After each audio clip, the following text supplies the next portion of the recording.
स्वागत है। आज हम एक बहुत ही दिलचस्प सफर पर गहराई से नजर डालेंगे। हाँ बिल्कुल। हमारे पास कई आर्टिकल्स हैं, इंटरव्यूज हैं। निखिल कामत पर ये नाम तो आजकल भारतीय बिजनेस वर्ल्ड में काफी जाना पहचाना है। बिल्कुल बिल्कुल। स्कूल ड्रॉप आउट से इंडिया के यंगेस्ट बिलियनियर्स में से एक बनने तक का सफर काफी अनोखा है। हाँ मतलब कहानी सुनने में ही काफी फिल्मी लगती है। तो आज का हमारा मकसद यही है कि इस सफर के जो खास पड़ाव हैं, उनकी सोच क्या है और इस सक्सेस के पीछे क्या वजह रही, इनको समझें। जी। सोर्सेज बताते हैं कि 14 साल की उम्र में स्कूल छोड़ दिया था उन्होंने। ये तो काफी चौंकाने वाली शुरुआत है ना? बिल्कुल। और यहीं से कहानी मतलब असल में इंटरेस्टिंग हो जाती है। अच्छा। हाँ, स्कूल छोड़ने के बाद सिर्फ 17 साल की उम्र में उन्होंने कॉल सेंटर में काम करना शुरू किया। सिर्फ 17 में? हाँ, और कुछ इंटरव्यूज में जिक्र आता है कि इसके लिए उन्हें अपनी एज का गलत प्रूफ भी देना पड़ा था शायद। ओह। सैलरी थी करीब 8,000 रुपए महीना। 8,000 रुपए। तो चलिए इस सफर को थोड़ा और खोलते हैं। एक कॉल सेंटर वाला एम्प्लॉई वो ट्रेडिंग की दुनिया में कैसे आया और फिर जीरोधा। उनका कॉल सेंटर का एक्सपीरियंस भी मतलब जैसा आपने बताया काफी टफ रहा होगा। शाम 4 बजे से रात 1 बजे तक जॉब और फिर सुबह उठकर ट्रेडिंग। हाँ, कैसे मैनेज किया होगा ये सब? हाँ, सोर्सेज में वो बताते भी हैं कि कॉल सेंटर में उन्होंने ये सीखा कि लोगों से बात कैसे करनी है, सेल्स की बारीकियां क्या होती हैं। ये स्किल्स बाद में बहुत काम आई। अच्छा। और ट्रेडिंग की शुरुआत हुई थी अपने पिता से मिले कुछ पैसों से।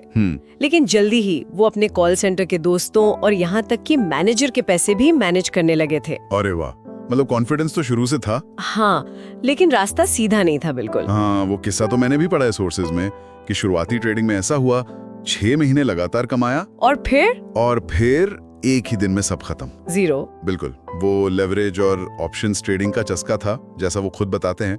मतलब कम पैसे लगाकर बड़ा खेलने का मौका। तो जाहिर है रिस्क बहुत ज्यादा था शुरू में।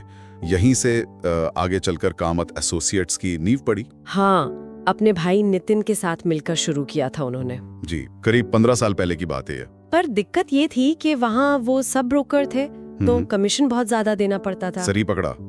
और यहीं से जीरोधा का आइडिया आया। अच्छा। 2010 में जीरोधा शुरू इसी सोच के साथ हुआ कि ये ब्रोकरेज कॉस्ट जो है इसे कम करना है। और उनका वो model flat 20 rupees per trade वाला। हाँ, वो तो रेवोल्यूशनरी था उस टाइम पे।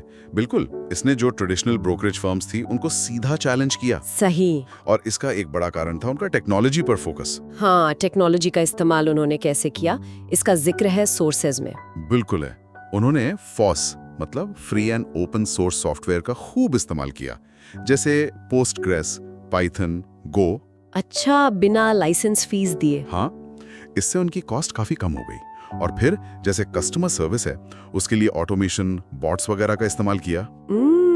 नतीजा ये हुआ कि कंपनी, ऐसा कहा जाता है, 6 महीने में ही प्रॉफिटेबल हो गई थी। क्या बात है, ये तो कमाल की स्ट्रैटेजी थी।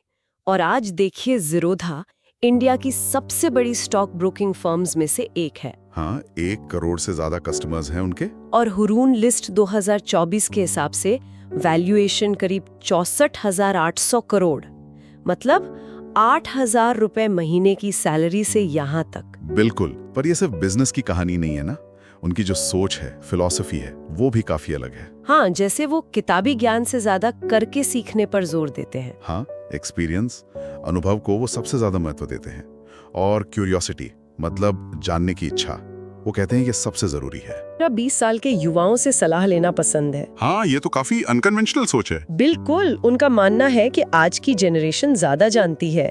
ये तो मतलब स्थापित मान्यताओं से बिल्कुल हटकर है। सही कहा। ये वो ट्रेडिशनल गुरु शिष्य वाली सोच को चैलेंज करता है। ट्रेडिंग और इन्वेस्टमेंट पर भी उनके विचार बड़े क्लियर हैं। क्या कहते हैं वो? देखो, वो खुद ट्रेडिंग पसंद करते हैं पर्सनल लेवल पर, लेकिन ज्यादातर लोगों को वो लॉन्ग टर्म इन्वेस्टमेंट की सलाह देते हैं। क्योंकि रिस्क कम है। हाँ, क्योंकि उसमें रिस्क कम है। उनकी सलाह सीधी है, ट्रेंड के साथ चलो, स्टॉप लॉस जरूर लगाओ, और ये जो मुफ्त की टिप्स आती है ना SMS पर या टीवी पर, हाँ, उनसे दूर रहो। बिल्कुल, उनसे बच के रहो। और फेलियर, असफलता को कैसे देखते हैं वो फेलियर्स को लर्निंग का हिस्सा मानते हैं। कहते हैं शेयर बाजार में गलतियां तो होंगी ही। सोर्सेज में वो चेस वाले विवाद का भी जिक्र आता है, जिसके लिए उन्होंने पब्लिकली माफी भी मांगी थी। हाँ, पढ़ा था मैंने। तो ये दिखाता है कि वो अपनी गलतियों को मान लेते हैं, उनसे सीखते हैं। सक्सेस के साथ जिम्मेदारी भी आती है। इस बारे में भी कुछ जानकारी है सोर्सेज में। परोपकार, फिलैंथ्रोपी, हाँ बिल्कुल। निखिल कामत इंडिया के यंगेस्ट साइन करने वाले हैं गिविंग प्लेज को। मतलब अपनी आधी वेल्थ डोनेट करने का वादा। जी हाँ, और उन्होंने young India philanthropic pledge YPP भी शुरू किया है और एक WT फंड भी। WT fund?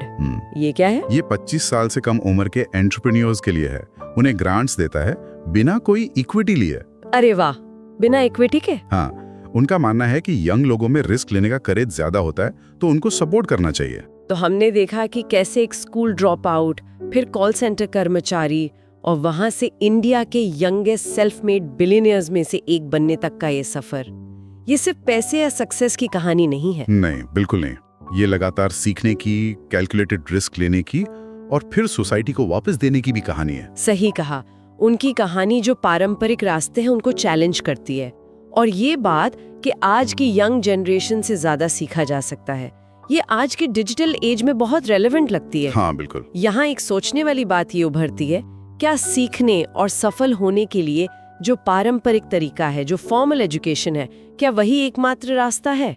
या फिर अनुभव, जिज्ञासा और वो करके सीखने का जज्बा, क्या आज के टाइम में ये चीजें ज्यादा मैटर करती हैं? ये एक बड़ा सवाल है, जरूर इस पे सोचना चाहिए। बिल्कुल। तो आज के लिए बस इतना ही। अगली बार फिर मिलेंगे एक और ऐसी ही गहरी चर्चा के साथ।